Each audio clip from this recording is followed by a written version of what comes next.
These books belong to people whose names are forgotten. So maybe this is the only way to commemorate them.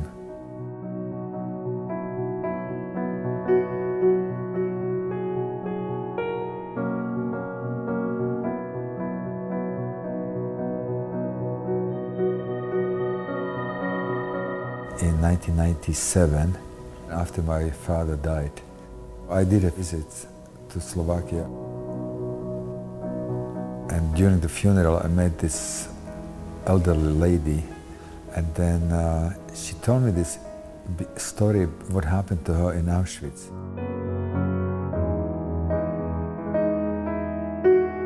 She said, my purpose of life is to visiting Holocaust survivors. So I asked if I can go with her. I went to these houses of these old people, and once you listen to the story, then the things change.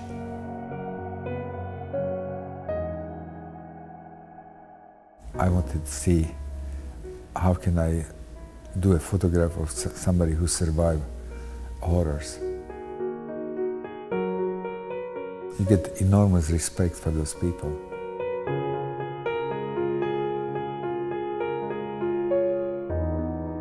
When I wrote to him and I asked him, actually, if we were to make a film, what kind of a film should it be?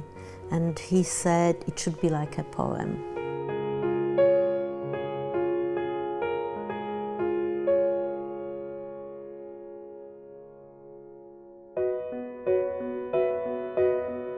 The more I worked with him, the more I noticed that his portraits tell so much, and that the art of taking those portraits was in some way that he felt for these people the moment he encountered them.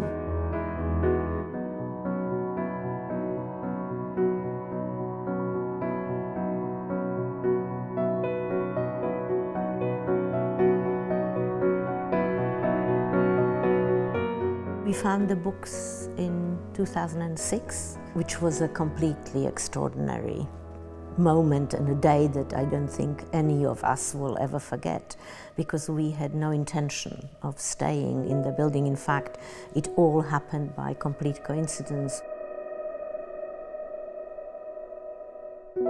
The books were there because one day, I think it was 42, half of the town was deported. People were gone, nobody really wanted possession of the book. Most properties were stolen, but nobody cared about books. I was enchanted by the books, how beautiful the decay was. Something I feel I have to somehow capture. Another place we find the books in a synagogue. It was so stunningly beautiful. And of course, sometimes you close your eyes and think how this place was when it was active.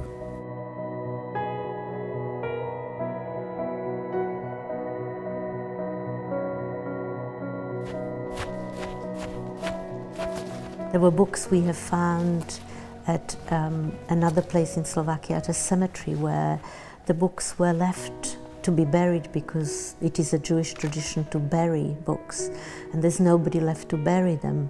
And the books have gone through many winters and many summers, and they have turned into stone. You both are utterly astonished by the beauty of that, but you also feel the sadness of it.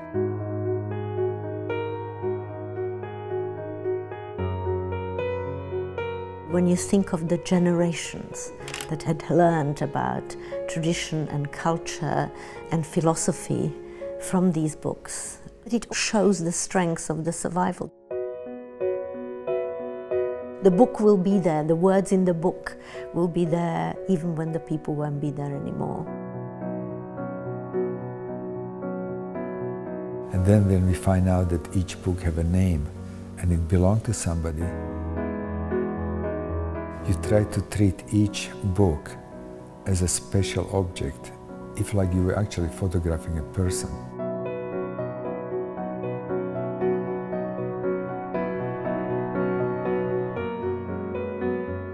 We tried to bring the exhibition to Germany several times because we always felt that it was important that the journey in a way comes back. When we were offered the opportunity in the National Library with the help of Bertelsmann, it was for us a really great moment.